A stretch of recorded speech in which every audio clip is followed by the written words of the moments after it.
Hello everyone, welcome to Naira study. आप सब कैसे हैं? आई होप कि आप सभी अच्छे होंगे और अपनी स्टडी को कंटिन्यू कर रहे होंगे। फ्रेंड्स, आज के वीडियो लेक्चर में हम बात करने वाले हैं जो आपका सब्जेक्ट शिक्षण अधिगम के सिद्धांत हो जाते हैं, इसके कुछ अति लघु टाइप क्वेश्चंस की सीरीज को कंटिन्यू करेंगे जो आप लोगों के लिए बहुत ज़्यादा इंपॉर्टेंट हो जाते हैं। वीडियो को बिल्कुल भी स्किप ना कीजिएगा और वीडियो को लास्ट तक ज़रूर देखिएगा। तो चलते हैं फ्रेंड्स, आज की सीरीज का फर्स्ट नंबर क्वेश्चन देखते हैं। उससे पहले फ्रेंड्स, अगर अभी तक आप लोगों ने चैनल को सब्सक्राइब नहीं किया है तो प्लीज़ सब्सक्राइब भी कर लीजिएगा और बेल आइकन को भी ज़रूर प्रेस कर लीजिएगा, जिससे कोई भी नोटिफिकेशन हो वो आप तक पहुंच सके। तो क्वेश्चन आपका हो जाता है, सबसे पहला क्वेश्चन है, शिक्षण सूत्र से आपका क्या अभिप्राय है? तो शिक्षण सूत्र आप जानते हो, जैसे सरल से कठिन की ओर, सूक्ष्म से स्थूल की ओर, है ना। तो ये सब आपके क्या हो जाते हैं? शिक्षण सूत्र हो जाते हैं। विश्लेषण से संश्लेषण की ओर। तो शिक्षण सूत्र शिक्षण प्रक्रिया में विशेष विधियों का ज्ञान कराते हैं, जिन्हें ध्यान में रखकर शिक्षण करके शिक्षक अपने छात्रों की उपलब्धि में गुणात्मक सुधार कर सकते हैं। भाई, शिक्षण सूत्र क्यों प्रयोग किए जाते हैं? क्योंकि हम बच्चों को अच्छे से अच्छी शिक्षा दे सकें, है ना। तो ऐसा तो नहीं अगर हम पहले बच्चे को कठिन चीज़ें बता दें उसके बाद सरल चीज़ें बताएं, तो ये चीज़ तो संभव नहीं है। संभव क्या मतलब? इसलिए असंभव है क्योंकि बच्चा पहले कठिन चीज़ तो ही ना सीख पाएगा। बच्चा छोटा है तो उसके एज के अकॉर्डिंग, जैसे एज होती है उसके अकॉर्डिंग माइंड भी होता है। उसके बाद आगे वृद्धि होती जाती है, तो हमें क्या करना रहता है? सरल से कठिन की ओर सिखाना रहता है बच्चे को। तो जब हम क्या करेंगे? सूत्र का यूज़ करेंगे तो हम बच्चों को अच्छे से ज्ञान दे पाते हैं। उसके बाद हो जाता है, खेल की कोई एक परिभाषा लिखिए। तो म्यूलिक के अनुसार इस तरह के क्वेश्चंस आप अच्छे से ध्यान में रखिएगा, परिभाषाएं बहुत पूछी जाती हैं। तो जो कार्य अपनी इच्छा से स्वतंत्रता पूर्वक करे वही खेल है। भाई, खेल क्या है? खेल में ऐसा तो नहीं है कोई रूल्स है, कोई रेगुलेशन है। खेल तो खेल होता है कि अपनी इच्छा के अनुसार बच्चा खेलता है। तो यानी जो स्वतंत्रता पूर्वक अपनी इच्छा से किया जाए वही खेल हो जाता है। खेल क्या है? यहाँ पे देखिए, आपने म्यूलिक के अनुसार देखा, ह्यूजेस और ह्यूजेस के अनुसार वह विधि जो छात्रों को उसी उत्साह से सीखने की योग्यता प्रदान करती है जो उनके स्वाभाविक खेल में विद्यमान है, खेल विधि के नाम से जानी जाती है। भाई, वो बच्चा स्वभाव से ही कैसा होता है? कहते हैं घुमक्कड़ तो एक खिलक्कड़, है ना।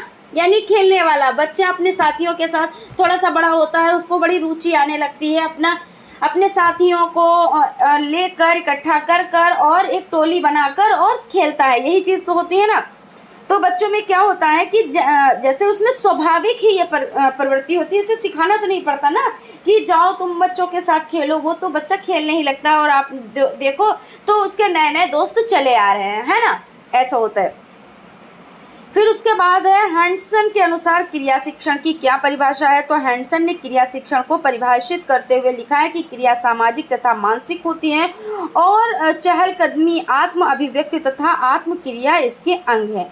कॉमेनियस के अनुसार शिक्षण का क्या कार्य है? तो कॉमेनियस ने सबसे पहले इस बात का विरोध किया है कि शिक्षक का कार्य केवल छात्रों तक सूचना पहुंचाने का है। उन्होंने कहा कि शिक्षा व्यवस्था ऐसी होनी चाहिए जिसमें बालक को क्रिया के माध्यम से ज्ञान प्रदान किया जाए। ठीक है। नेक्स्ट क्वेश्चन आपका हो जाता है, यदि आप छात्र की बुद्धि का विकास करना चाहते हैं तो उस गति को विकसित करना चाहिए जिससे उसको नियंत्रित करना है। उसे बुद्धिमान तथा तार्किक बनाने के लिए बालक को स्वस्थ बनाएं। यह कथन किसका है? तो रूसो का हो जाता है। गुड के अनुसार निदान का क्या अर्थ है? तो गुड के अनुसार निदान का अर्थ है अधिगम संबंधी कठिनाइयों और कमियों के स्वरूप का निर्धारण। यानी आप सरल शब्दों में इस तरह से लिख सकते हैं कि निदान का मतलब ये होता है कि कोई भी आप में प्रॉब्लम है तो उसका पता लगाना है, इसको निदान कहते हैं। जैसे आप बीमार हैं तो ऐसा तो है नहीं आप डॉक्टर के पास गए तो आपको तुरंत दवा मिल गई, पहले आपकी जांच होगी यानी आपकी समस्या जानी जाएगी और उसके बाद मेडिसिन दी जाएगी यानी वो उपचार हो जाएगा। तो आप इस तरह से सरल भाषा में लिख सकते हैं कि निदान उसको कहते हैं कि आपकी समस्या का पता लगाना। भाई, स्कूल में बच्चे को क्या प्रॉब्लम है, वो क्यों नहीं पढ़ पा रहा है अच्छे से, तो निदान के द्वारा ही जान मिलता है और उसके बाद शिक्षक क्या करते हैं? उपचार करते हैं कि भाई बच्चे में ये कमी है तो हमें शिक्षा इस तरह से देनी है। ये चीज़ हो जाती है। खेल विधि पर ह्यूजेस एवं ह्यूजेस का विचार लिखिए। तो वो विधि जो बालकों को उसी उत्साह से सीखने की क्षमता देती है जो उसमें स्वाभाविक रूप से पाई जाती है, प्रिय खेल या क्रीड़ा विधि कहलाती है। और नेक्स्ट क्वेश्चन है, इस उद्यान में बालक पौधे, पाठशाला, बगीचा तथा शिक्षक माली होता है। यह कथन किस से व्यक्त किया है? तो किंडरगार्टन विधि के जनक फ्रोबेल। भाई, फ्रोबेल ने क्या माना है? यही तो माना है कि क्या है कि उद्यान में बालक जो होते हैं वो क्या होते हैं, वो यहाँ पे देख लेते हैं। इस उद्यान में बालक पौधे हैं, बिल्कुल सही बात है। पाठशाला बगीचा, भाई बगीचा तो है ये भाई, वो गार्डन है। और शिक्षक क्या है, माली है। माली क्या करते हैं भाई, कब उन्हें पानी की आवश्यकता है, कब उन्हें कीटनाशक दवाओं की आवश्यकता है पौधों को, तो माली समझ सकता है ना। तो माली क्या करता है, उसकी देख रेख करता है। लेकिन बच्चे जैसे कहते नहीं कि फूल खुद से खिलते हैं, तो बच्चे क्या है खुद से करके सीखते हैं, लेकिन माली देखभाल करता है। तो इसी तरह शिक्षक भी हो जाते हैं कि बच्चों की अच्छे से देखभाल का मतलब ये कि बच्चों को गाइड करें। ऐसा नहीं है कि बिल्कुल उसे बस जो चीज़ हमने रटवा दी वही चीज़ रटे बच्चा, ऐसा नहीं है। बच्चा खुद से करके सीखे, लेकिन जो शिक्षक है उसको क्या करना है कि ढांचा यानी पाड़ बन के रहना है कि कहीं पे उसको कोई दिक्कत आती है तो उसका जो उसकी समस्या है उसका सोल्यूशन करे शिक्षक, है ना। तो ये चीज़ हो जाती है। उसके बाद आप देखिए यहाँ पे समझ लेते हैं नेक्स्ट क्वेश्चन।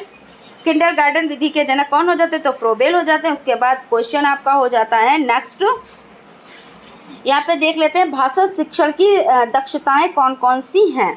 तो भाषा शिक्षण की दक्षताएं, अब देखिए कौशल कभी पूछ लेते हैं, कभी दक्षताएं पूछ लेते हैं। अब आप कंफ्यूज कि हमको तो कौशल पता है, दक्षताएं नहीं पता है।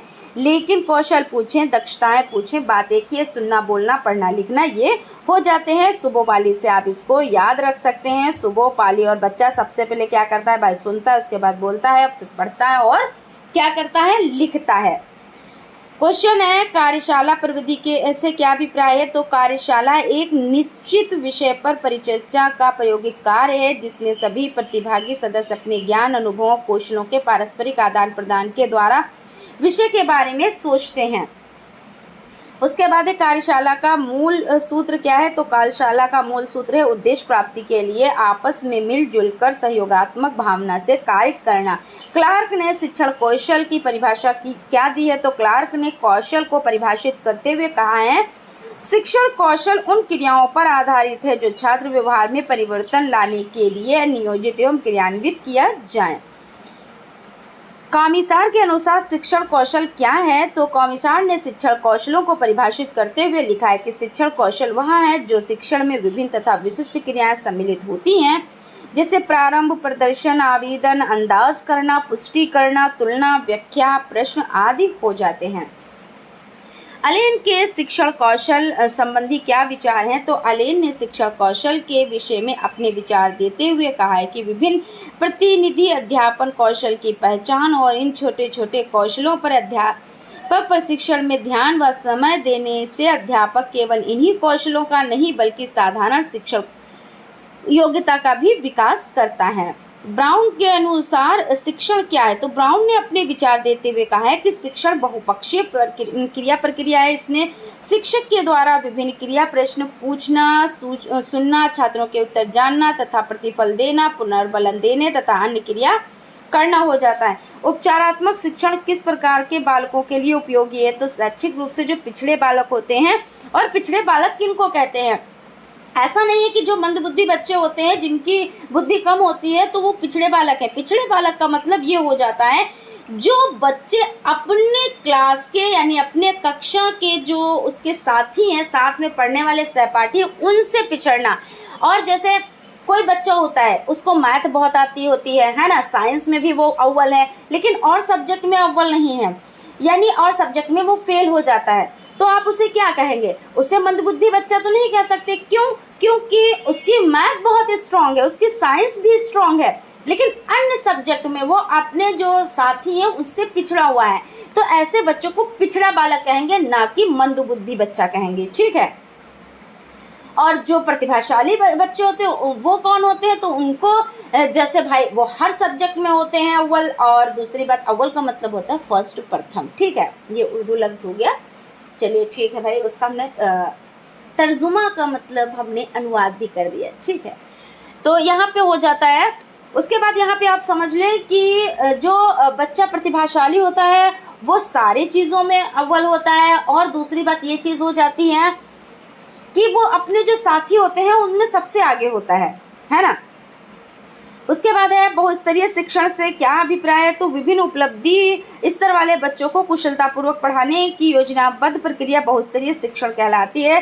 छात्रों की त्रुटियों का निराकरण किस प्रकार के शिक्षक के माध्यम से किया जा सकता है, तो उपचारात्मक शिक्षण के माध्यम से। सूक्ष्म शिक्षण से क्या तात्पर्य, तो सूक्ष्म शिक्षण से तात्पर्य क्या हो जाता है, शिक्षण का लघु रूप। शिक्षण की जटिल प्रक्रिया को सरलतम ढंग से छोटे छोटे सोपानों में छात्रों के सामने प्रस्तुत करने की एक रुचिपूर्ण प्रक्रिया सूक्ष्म शिक्षण हो जाती है। सूक्ष्म शिक्षण पद्धति के जन्मदाता कौन हो जाते हैं, तो एलन हो जाते हैं। कौन हो जाते हैं सूक्ष्म शिक्षण पद्धति के जन्मदाता, तो एलन हो जाते हैं। शिक्षण कौशल से आप क्या समझते हैं, तो शिक्षण कौशल वो आधार है जिससे शिक्षक कार्य प्रभावी एवं रोचक तरीके से संपादित करता है। प्रश्न कौशल के अंतर्गत प्रश्न कैसे हों, तो प्रश्न सरल व स्पष्ट हो, प्रश्न प्रासंगिक हो, प्रश्न स्तरानुकूल हो, प्रश्नों में विविधता तथा वे बोधगम्य हो, प्रश्न पाठ के अनुसार क्रमबद्ध श्रृंखला में होने चाहिए। यानी कहने का मतलब ये है कि भाई प्रश्न सरल तो होने ही चाहिए। अभी हम आपसे कोई क्वेश्चन करें और उसमें कोई सरलता ही ना हो तो क्या आप बता पाएंगे, भाई आपका माइंड चलो डेवलप हो गया, चलिए थोड़ी देर के लिए आप उसका आंसर दे लेंगे, लेकिन फिर भी हम बहुत ज़्यादा घुमा फिरा के पूछ लें तो शायद आप भी कहीं पे फंस जाएं। ऐसा नहीं है कि आप मंदबुद्धि हैं, मंदबुद्धि कोई नहीं है, लेकिन ऐसा भी हो जाता है कभी कभी 10 क्वेश्चन आते हैं और एक क्वेश्चन नहीं आता है तो उसकी गिनती मंदबुद्धि में नहीं होती है। लेकिन भाई जो छोटे बच्चे हैं तो उनका क्या होता है, उनको भाई जब आप सरल से बताएंगे तो सरलता से कोई क्वेश्चन है भाई उसको सरलता से समझाएंगे तभी तो बात बनेगी ना। और प्रश्न प्रासंगिक हो, प्रश्न अनुकूल हो, प्रश्नों में विविधता तथा वे बोधगम्य भी हो, बिल्कुल सही बात है ना। उसके बाद हो जाता है कॉल्विन ने प्रश्नीकरण के विषय में क्या कहा है, तो कॉल्विन के अनुसार हो जाता है प्रश्नीकरण के विषय में लिखा है प्रश्न सबसे अच्छा उत्तेजक है और यह शिक्षक को शीघ्र उपलब्ध हो जाता है, अर्थात प्रश्न के माध्यम से छात्रों को ज्ञान आसानी से प्रदान किया जाता है तथा शिक्षक छात्रों को अधिक से अधिक ज्ञान अर्जित करने के लिए प्रेरित किया जाता है। शिक्षक में प्रश्न का बहुत बड़ा महत्व है, यह कहना कोई अतिशयोक्ति नहीं होगी। सामान्य पाठ या विशिष्ट शिक्षण में किसी शिक्षक की सफलता उसके भली भांति प्रश्न पूछने की क्षमता पर या योग्यता पर निर्भर करते हैं। यह कथन किसका है, ये कथन रायबर्न का हो जाता है। रेमंड के अनुसार एक अच्छा प्रश्नकर्ता कौन है, तो उत्तम प्रश्न करने की शैली प्राप्त करना एक नए शिक्षक की मुख्य आकांक्षाओं में से एक होनी चाहिए था। एक अच्छा प्रश्नकर्ता एक अच्छा शिक्षक होता है। पार्कर का प्रश्न के विषय में क्या विचार है, तो पार्कर का कहना है प्रश्न आदत कौशल स्तर के बाहर समस्त शैक्षिक क्रिया की कुंजी हो जाती है। ठीक है, नेक्स्ट क्वेश्चन की तरफ चलते हैं फ्रेंड्स। लाइक और सब्सक्राइब आप लोग करते रहे। वुडवर्थ ने अधिगम के संबंध में क्या परिभाषा दी है, तो वुडवर्थ ने अधिगम को परिभाषित करते हुए लिखा है कि किसी भी ऐसी प्रक्रिया को जो व्यक्ति के विकास में सहायक होती है और उसके वर्तमान व्यवहार एवं अनुभवों को जो कुछ वे हो सकते थे भिन्नता स्थापित करती है, सीखने की संज्ञा दी जा सकती है। बर्नर्ड ने अधिगम की क्या परिभाषा दी है, तो आपने परिभाषित करते हुए लिखा है, आपने का मतलब ये होता है जो बर्नर्ड है उनके बारे में कहा गया है, तो सीखना व्यक्ति के कार्यों में एक स्थायी परिवर्तन है। बिल्कुल सही बात है, जब हम कोई चीज़ सीख लेते हैं तो वो कैसी हो जाती है, स्थायी हो जाती है। भाई करत करत अभ्यास जड़ में तो होती सुजान।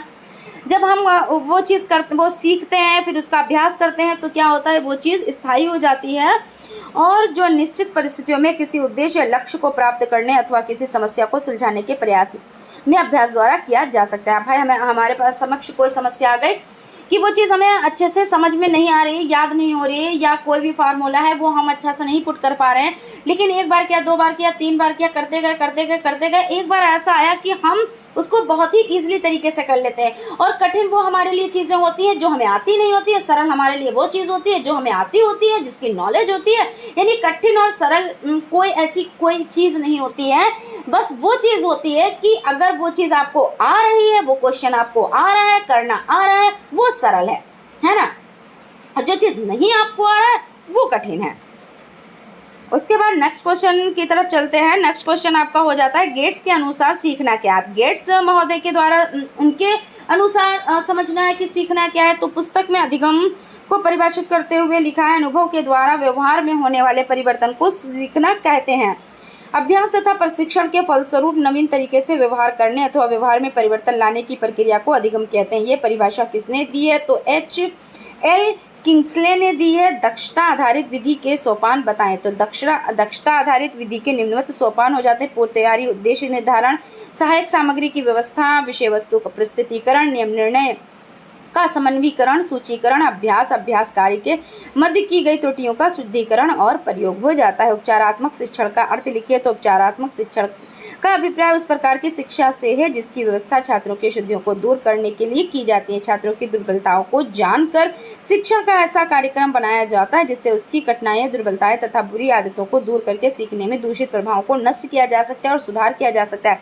भाई उपचारात्मक शिक्षण जैसा कि अभी बताया हम लोग डिस्कस कर चुके हैं, बहुत लॉन्ग में डिस्कस कर चुके हैं और कई बार कर चुके हैं, लेकिन इसलिए हर बार कर देते हैं कि हो सकता है आप लोगों में से जो लोग क्लास अटेंड कर रहे हो तो हो सकता है उनका ये पहला क्लास हो, है ना। तो हमें तो हर एक चीज़ बतानी रहती है, इसलिए हम जब भी बात आती है तब भी हम डिस्कस ज़रूर करते हैं। तो उपचारात्मक शिक्षण का मतलब ये हो जाता है कि अगर बच्चे में कोई प्रॉब्लम है तो पहले तो हम क्या करेंगे, पहले हम उसका निदान करेंगे, यानी उसकी प्रॉब्लम को जानेंगे और उसके बाद उसकी जो समस्या है उसको हम दूर करने की कोशिश करेंगे, दूर करने के तरीके अपनाएंगे कि किस तरह से बच्चों को हमको शिक्षा देनी है, किस तरह से इसमें जो प्रॉब्लम है या वो अच्छे से सुन नहीं पा रहा है या अच्छे से बोल नहीं पा रहा है या अच्छे से समझ नहीं पा रहा है, उसमें जो भी प्रॉब्लम है तो उसका हम उपचार करेंगे, है ना। और जैसे उपचार का मतलब ये हो जाता है कि भाई अगर उसमें ऐसी बड़ी प्रॉब्लम है तो उसको डॉक्टर को दिखाएंगे, उसके गार्जियन से बताएंगे कि आपके बच्चे में ये प्रॉब्लम है तो आप डॉक्टर को दिखाएं और उसका इलाज होगा, है ना। बच्चे को अच्छे से समझ में अगर नहीं कोई चीज़ आ रही है और ऐसा लग रहा है कि बच्चा कम बुद्धि वो रखता है तो उसको हमको इस तरह से बताना है कि बच्चे की समझ में आ जाए, तो ये सारी चीज़ें हमको समझ नहीं रहेंगी, तो यही उपचार हो जाता है। और निदान के बारे में तो डिस्कस कर ही चुके हैं अभी इसी वीडियो में। खेल पर आधारित 2 शिक्षण विधियों के नाम लिखिए तो खेल पर आधारित हो जाती हैं खेल विधि, किंडरगार्टन विधि, मॉन्टेसरी विधि, प्रोजेक्ट विधि, डॉल्टन विधि। तो ये सारी विधियां हो जाती हैं, किंडरगार्टन देखिए, मॉन्टेसरी और ये सारी हो जाती हैं। हालांकि यहाँ पे 2 ही विधियों के बारे में पूछा गया है, तो आपको जब 5 आती होंगी तो 2 तो आप आराम से लिख ही लेंगे और ऐसा नहीं अगर टाइम हो तो आप 5 लिख दें और वैसे जितना पूछा जाए उतना लिखें, इनफ है, नंबर आपको पूरे मिलेंगे। क्यों? क्योंकि भाई जब उन्होंने डिमांड ही इतने की है तो आपने लिख दिया, बस ज़्यादा भी लिख देंगे तो वो तो अच्छी बात है क्योंकि भाई हमें भीड़ से अलग दिखना है। और भीड़ से अलग कैसे दिखेंगे? जब हम कुछ अलग करेंगे, और जब हम अलग करेंगे तभी हमारी अलग पहचान होगी, है ना। भीड़ में तो किसी की पहचान ही नहीं होती है। फिर उसके बाद हो जाता है क्वेश्चन, किन्हीं 2 शिक्षण सूत्रों का उल्लेख कीजिए तो विशिष्ट से सामान्य की ओर और स्थूल से सूक्ष्म की ओर, ये 2 सूत्र हो जाते हैं। और भी बहुत सारे सूत्र हैं, आप उनको लिख सकते हैं, जो भी मतलब आपको आते हो वो उस तरह से आप लिखें और बाकी सारे सूत्र आपको आने चाहिए, उसका एक्सप्लेन भी करना आना चाहिए। शिक्षण में रुचि का सिद्धांत से क्या तात्पर्य? रुचि मतलब इंटरेस्ट। भाई शिक्षण में आपको इंटरेस्ट, आप कैसे इंटरेस्ट लेंगे? तो रुचि भाई जाहिर सी बात है कि जब हमारी शिक्षा बोरिंग नहीं होगी, अभी हमें अटक अटक के कोई चीज़ आपको बता रहे हैं और वो चीज़ हम समझा भी नहीं पा रहे हैं, किसी चीज़ का अर्थ भी नहीं बता पा रहे हैं, कोई शब्द है उसका अर्थ भी नहीं बता पा रहे हैं, तो क्या चीज़ें आपकी समझ में आएंगी? तो आपको रुचि नहीं आएगी। रुचि नहीं आएगी तो आपको अगर नहीं हमको नहीं पढ़ना है, लेकिन जब आपको इंटरेस्ट आता है, रुचि आती है, तभी तो आप क्लास अटेंड करते हो, तभी तो आप अच्छे अच्छे कमेंट, प्यारे प्यारे कमेंट करते हो ना। तो यही चीज़ हो जाती है। तो रुचि यानी शिक्षण में रुचि का सिद्धांत क्या है? तो रुचि का मतलब होता है कि हमें वो इंटरेस्ट आना। तो समझ लेते हैं, शिक्षण में स्पष्ट, सुपाच्य, पठनीय और रुचिपूर्ण बनाने के लिए पाठ में एक आदर्श लक्ष्य निर्धारित किया जाता है। इस निर्धारित लक्ष्य के द्वारा ही आगे बढ़कर पाठ में रुचि उत्पन्न की जाती है। भाई हमें छोटे बच्चे को पढ़ाना है, अब ऐसा तो है नहीं हमने भाई बुक खोल दी, बुक तो भाई बच्चे के पास है पहले से, वो चाहे तो पूरी बुक वहीं पे पढ़ डाले, तो इससे क्या इंटरेस्ट आएगा? नहीं आएगा। बच्चे को आप इस तरह से पढ़ाएं, लगे नहीं कि आप उसको पढ़ा रहे हैं, बच्चे को इस तरह से पढ़ाएं लगे कि आप उससे बात कर रहे हैं, आप वो उसको ऐसा लगे बच्चे को कि हाँ मैडम जी, सर जी हमको ही जितना मानते हैं, हमसे ज़्यादा किसी को मानते ही नहीं। और हर बच्चे के साथ आपको वही व्यवहार करना है। दूसरी बात, उसको बोरिंग क्लास में नहीं कि भाई किताब खोल दी, चलो इसको रट डालो, हमने ब्लैक बोर्ड पे कुछ लिख दिया, चलो इसको लिख डालो, नहीं, ऐसे नहीं इंटरेस्टिंग क्लास बनती है। उसमें कविताओं के माध्यम से, चित्रों के माध्यम से, कहानियों के माध्यम से, प्रतियोगिताएं करके, अंताक्षरी खिलवाकर बच्चों को कैसे तो इंटरेस्टिंग क्लास बनाई जाए, जिसमें बच्चा क्या करे, जब वो घर आ जाए तो उसको क्लास की, स्कूल की याद आए और वो जाने के लिए बेचैन रहे। सुबह होते वो सबसे पहले फटाक से सुबह सुबह आँख खोले और बोले मुझे तो स्कूल जाना है। और जब इंटरेस्टिंग क्लास ही नहीं होगी, उसको रुचि ही नहीं आएगी, तो बच्चा क्या कहेगा? वो तो होते नहीं, कुछ बच्चे आँख बंद करे पड़े रहते हैं कि मैं तो सो रहा हूँ, ये दिखा रहे होते हैं कि मैं तो सो रहा हूँ, है ना। तो ऐसा ना हो। तो जब इंटरेस्टिंग क्लासेस होंगी तो बच्चे का मन भी लगेगा। इसके लिए TLM का प्रयोग करना चाहिए। इसमें श्रव्य दृश्य सामग्री, श्रव्य सामग्री, दृश्य सामग्री, इनका यूज़ करना चाहिए, तो बच्चे में इंटरेस्ट आएगा। और जब इंटरेस्ट आएगा तभी वो शिक्षा अच्छे से ग्रहण कर पाएगा। हुई ना। तो इंटरेस्ट जो रुचि है वो रुचि का सिद्धांत है कितना महत्वपूर्ण हो जाता है। उसके बाद हो जाता है जॉन गई के अनुसार श्रव्यदृश्य उपकरण क्या है। तो समस्त श्रव्यदृश्य साधनों को शैक्षिक कार्यक्रम के उद्देश्य को प्राप्त करने के लिए सहायक सामग्री या विधियां या साधन के रूप में स्वीकार किया जाना चाहिए। श्रव्यदृश्य उपकरण वो साधन नहीं है वरन सिखाने के साधन है। भाई साधन ही साधन है। श्रव्यदृश्य सामग्री यानी जैसे हमने आपको बताया कि श्रव्य का मतलब होता है कि सुनने वाली सामग्री जिससे हम ज्ञान प्राप्त कर सके। दृश्य तो आपको पता ही है भाई, दृश्य मतलब देखना। तो दृश्य मतलब हम देख कर जिससे हम ज्ञान प्राप्त कर रहे हैं, जैसे बुक हो जाती है। श्रव्य दृश्य सामग्री जिससे हम सुनकर भी और देखकर भी देखें भी और सुने भी और ज्ञान प्राप्त करें, तो वो श्रव्य दृश्य सामग्री हो जाती है। जैसे मोबाइल, टेलीविज़न, कंप्यूटर, ये सभी चीज़ें हो जाती हैं। तो ये साधनी वरन ये सिखाने के साधन हो जाते हैं। ठीक है। सूक्ष्म शिक्षण पद्धति के जनदाता एलन हो जाते हैं। ये तो हो गया है आपका भाई, ये तो सभी हो गए हैं यहाँ पे। तो ये कंप्लीट कर चुके हैं हम लोग। यहाँ पे देख लेते हैं। हाँ, इसको फिर से, ठीक है ना, ये हो गया फिर से प्रिंट, मतलब इसकी PDF बन गई है। चलिए कोई बात नहीं। और यहाँ पर आपका जो सेशन हो जाता है वो हो जाता है कंप्लीट। आई होप आप लोगों को चीज़ें समझ में आई होंगी। और कहीं पे अगर कोई कन्फ्यूज़न है, कोई डाउट है, कुछ क्लियर करना चाहते हैं, चीज़ों को और भी बारीकी से समझना चाहते हैं, तो आप लोग कमेंट करें, जैसा कि आप लोग प्यारे प्यारे कमेंट करते हैं। और अच्छा भी बहुत लगता है कि हाँ, आप लोग इंटरेस्ट लेके पढ़ रहे हैं। और अब आप लोगों की जो क्लासेस होंगी उसमें कुछ ऐसी भी आप लोगों की क्लासेस होंगी जिसमें ये बताया जाएगा कि कॉपी कैसे लिखें, इतने कम टाइम में तैयारी कैसे करें। इन सभी चीज़ों पे हम लोग डिस्कस करेंगे। सो आप लोग क्या क्या कीजिए, जब भी अगर आप नए हैं चैनल पर तो सब्सक्राइब ज़रूर कर दिया कीजिए, क्योंकि सब्सक्राइब करने से ये क्या होता है कि नोटिफिकेशन आपके पास पहुँच जाता है। और जब नोटिफिकेशन पहुँचता है तो हर एक चीज़ का नोटिफिकेशन भाई पहुँचेगा ना आपके पास, तो हर एक चीज़ आपको अवेलेबल हो जाएगी। ऐसे ये होता है कि आपको जिस चीज़ की नीड हुई फिर उसको आपने सर्च किया, और कुछ चीज़ें ऐसी होती हैं कि हमें लगता भी नहीं है कि ये चीज़ आएगी हमारे संपर्क में, लेकिन जब नोटिफिकेशन पहुंचता है, अरे ये चीज़ है, ये तो हमारे लिए बहुत फ़ायदेमंद है, तो हम उसको देखते हैं और उससे हमको बहुत नॉलेज मिलती है, प्लस हमको बहुत ही हेल्प मिलती है। तो इसलिए आप लोग सब्सक्राइब ज़रूर कीजिएगा। और क्लासेस अच्छी लगें तो आप लोग लाइक भी ज़रूर कीजिएगा। तो फ्रेंड्स, मिलते हैं नेक्स्ट क्लास में। Thank you.